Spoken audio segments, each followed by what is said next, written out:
Hi guys, it is Dom here from Soundsphere. Just had a wonderful chat with Crispian Mills of Kula Shaker about the forthcoming tour, new music, spirituality, creativity, and so much more. Thank you so much for tuning in, checking this out. We really appreciate your support. As always, go and support Kula Shaker on tour, and we'll see you again soon. Take it easy.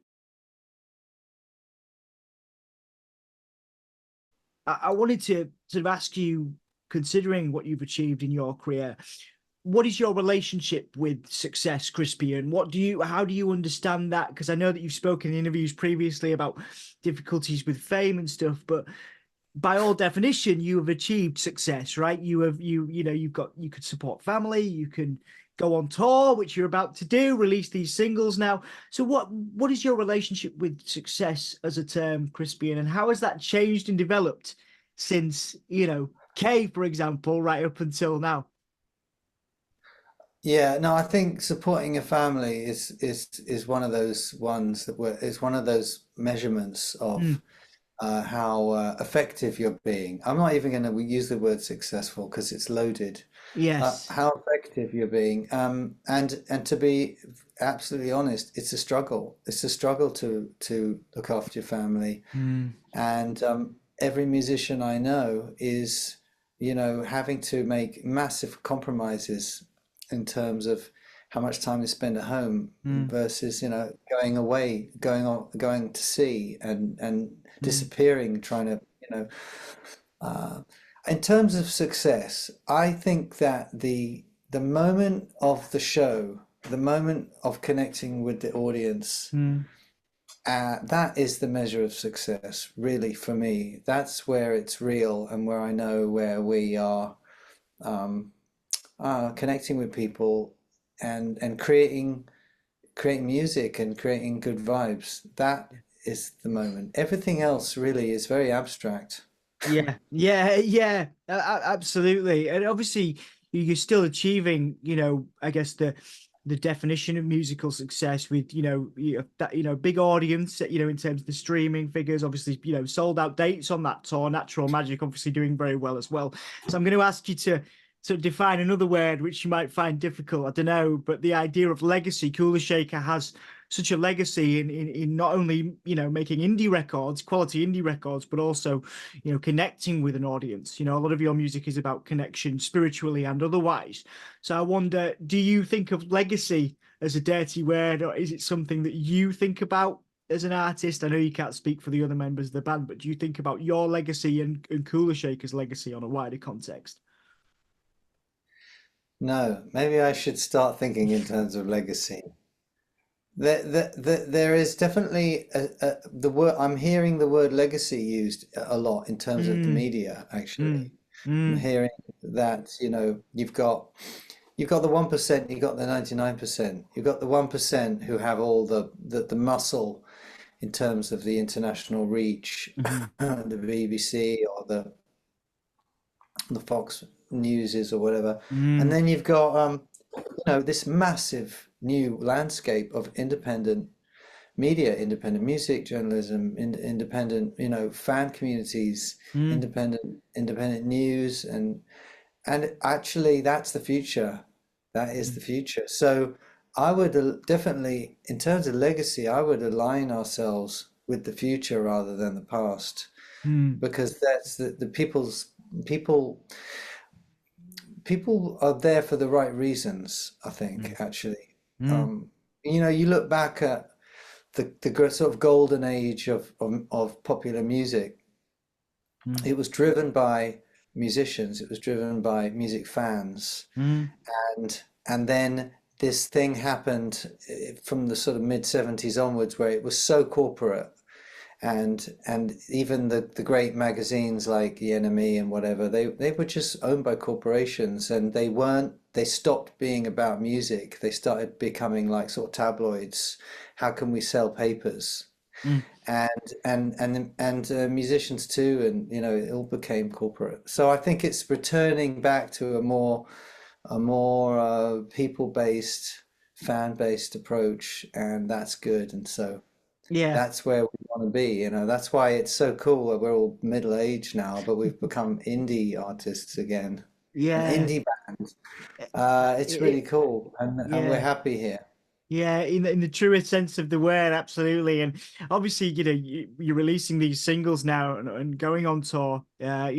Peace Wheel containing Rational Man and bringing it back home. And Kula Shaker's always had this such incredible, diverse influences. Obviously, again, your own history around spirituality, it infects it, but also these, quality riffs, for example, that were such a part of your time in the Britpop scene. So what's it like to create new music, original lineup? What's it like to create new music now, play this stuff together, and go out and take it to the whole of the UK? And I know that you've done interviews with people in America as well. So again, does it feel like I don't know if a new phase is the right term, but or a new lease of life to Kula Shaker? How does releasing this material and the success of Natural Magic kind of reinvigorate you, as it were, if that's the right term?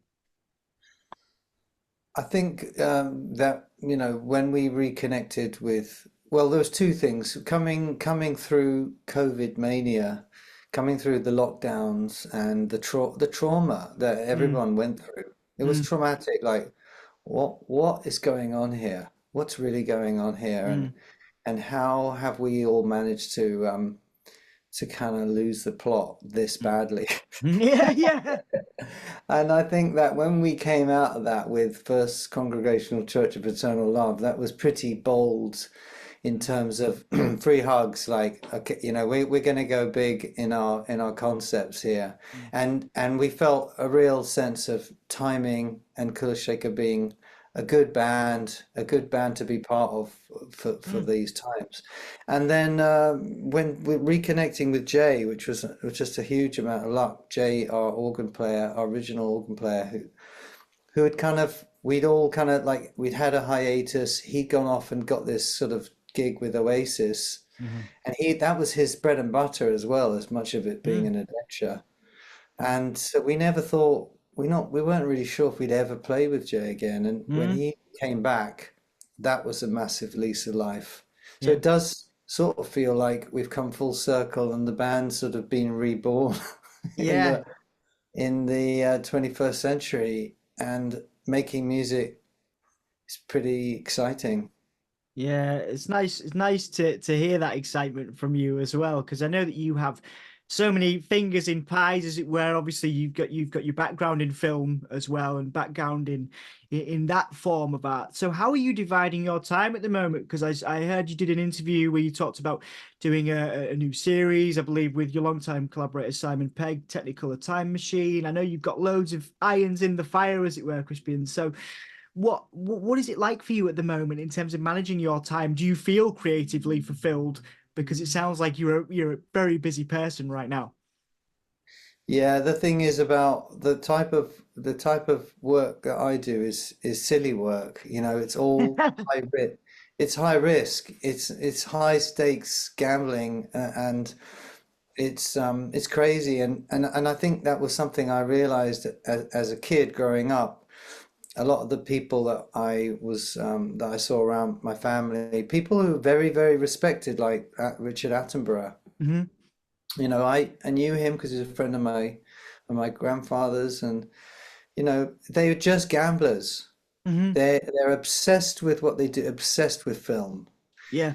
He's obsessed with making film. He was obsessed with the story of Gandhi. For like 20 years, he was trying to make that film. Nobody would give him the money. And he was gambling and he was collecting paintings and then selling them, and his family didn't know what was going on. I mean, they're Hmm. addicted to what they do. And Yeah. I think he realized that to do this sort of work, you've got to basically be really obsessed Yeah. to almost an unhealthy point, and you just hope that your family are going to be understanding and know that that there's a there's a rough side to it, which is the lack of security. Yeah. But I don't know anybody who has a secure job anymore. Yeah. Everybody's sort of looking over their shoulder. Everybody's insecure. So maybe everything's just sort of leveled out now. Yeah. Maybe. I've got a couple more questions for you, Crispin. I've been my because my part of my work is I work as a counselor for people with disabilities. So I have a disability myself. I also work in the music industry as a counselor. And I've been researching this idea of flow and positive psychology. And it's the idea, is what you've just described. You get so focused on doing stuff that you love that sometimes you forget to eat, you forget to drink, you become so enamored with what you're doing. And it sounds like from what you're saying, like you've reached that state, you are in a constant state of flow where you love what you're doing so much that it consumes you, but then yeah, but it also, you've got to kind of pull yourself out of it and be like, okay, yeah, how's this affecting the people around me? But it's the creative curse, as it were, where you're like, I love what I do so much that it consumes you, it consumes me. I wonder if that does that sort of track with you. Yeah, absolutely. And creativity is also, it's a cliche to say the creative arts. Everything is creative. Life is creative. Mm, And if you're doing what you're good at, if you found your gift, whether mm, it's talking to people, cooking or mm, gardening or teaching, like if you are doing what your gift is, then you're spontaneous in the way that you're living your life. It's mm, just flowing. You're doing the right thing. You're in the right place. That is creative life. mm, And it's music is just a kind of a very obvious, example of it. mm, But when you're really, really good at what you do, and when you're able to be spontaneous, you do become obsessed, and you get up early in the morning because you love it, mm. and you forget to eat, and it's true. I get such a hard time from my wife for not eating. It's really, and I'm just getting skinnier and skinnier, and she's like, "What?" She's just Yeah. jealous. She's Yeah, you just jealous. just powering through. All right, couple more then, and then we'll do the roundup, the sort of roundup question. One of the things that's interesting about you, Crispy, is obviously you started in in music, and then you took a break, went into film, and obviously you've obviously spirituality is such an important part of what you do. So I wonder, what would you like? What have you learned about yourself? This is another one that's specific to you and not necessarily to the rest of Kula Shaker. But what have you learned about yourself from the beginning of your career when you first came out, and obviously the Britpop stuff and all that stuff happened to you, to where you are now, having done all these things, having dipped your talents into other mediums, now, about to do about to tour again and have these wonderful experiences. So what have you learned about yourself? How have you changed and developed as a person since the beginning of your career to where you are now? Oh, I don't know. I'm still a work in progress. Yeah. I think, I really, really am. But listen, if there's one thing that everybody, is dealing with is self-acceptance. And when you just kind of like look at yourself, you go, you know what, you're all right. You're okay. Yeah. It really cuts down all the chatter and simplifies things incredibly. And there's only so much nonsense that you're going to take from other people as well when you start. Yeah. You know, there's this thing of like they talk about self-love, which sounds a bit unhealthy, but it's more like love is also care. Like if you can Mm, care about yourself like you would for your own kid, mm, and how you would with a kid, you would say you got to look after yourself, you got to take care of mm, yourself. mm. If you can actually practice that, it's a healthy place, and it allows you to have good relationships with other people, and the people who don't care about you, you're able to just you know make a Co- cut and recognize them. And I think who we have relationships with is like a really important part of us being healthy. And so for me, my creative life is pretty much the same as it was, but I've just changed how I am with myself and other people, and that's the work in progress. Yeah, absolutely, absolutely. It's interesting just to touch on that before we finish up. You're obviously about to go do these tour dates. You talked about how, again, you've got a lot on your plate at the beginning of this chat. So, how are you managing your self-care? You know, what is touring like for you now in 2024 versus what it was at that time? You know, are you able to practice self-care? Are you able to look after yourself when you're out on the road? And do you still enjoy the touring as much as you did when you were you know, uh back in the day, shall we say? Well, everybody, we're all trying, you got to learn how to compartmentalize your life a little Yeah. bit, when you come home and you spend time with your family, you got to somehow be able to have a separate kind of, um, a separate sort of head, like Wurzel Gummidge, you got to put a different head on. Yeah. And for me, like I said, when I go on stage, that's a different life Yeah. to when I'm helping organize the tour. That's a very different kind of approach. And then obviously when I come home, being that person. Mm. Um, so it's there's lots of different sides to your character. You got to sort of harmonize them and not go completely insane, Yeah. which Yeah. is Yeah. always the struggle. Yeah, the creative struggle, absolutely. All right. Well, the roundup questions then, Crispian. Thank you again for making the time today. What is the message for your fans? Obviously, again, you're accessing an audience all around the world. You're very well traveled. You've got followers and supporters all over the place. So, what is your message to fans that are going to come out and see these shows and obviously listening to the new singles? What is your message to your followers, supporters, fans, whatever you want to call them? For who have supported Kula Shaker in the past and will continue to do so. Well, I don't know what to say other than we're you're nothing without your audience. You're Mm, nothing, and mm, that's why when we play a show, we play every show like our life depends on it. mm, Every single show is potentially the make or break moment, mm. and the show really is all about that kind of congregational Yeah, exchange. That's why we called that the last album before Natural Magic, the first congregation. It's not just it was partly a joke because it's so long, that title, no one can remember it. All they can remember is that they can't remember it. But it's true. That's what it's all about. The band is nothing without the audience. And you wouldn't have had the Beatles without Beatlemania. That they helped to define it and shape it, and it's a two-way exchange. yeah, yeah, yeah, absolutely, absolutely.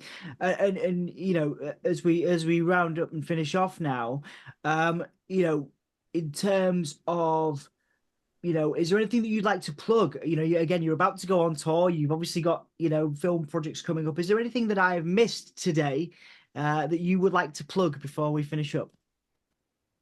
Thank you for the opportunity. It's get we the life of music now is about sort of high output Yeah, and keeping producing music and keeping it coming out, and it pushes a band to stay prolific and productive and creative. And so we've got this double A side single, Rational Man, Bring It Back mm, Home, mm, coming out at the same time as a tour, playing new music along with a new record. So we're kind of plugging the fact that everything is sort of restored to life and productive, creative again.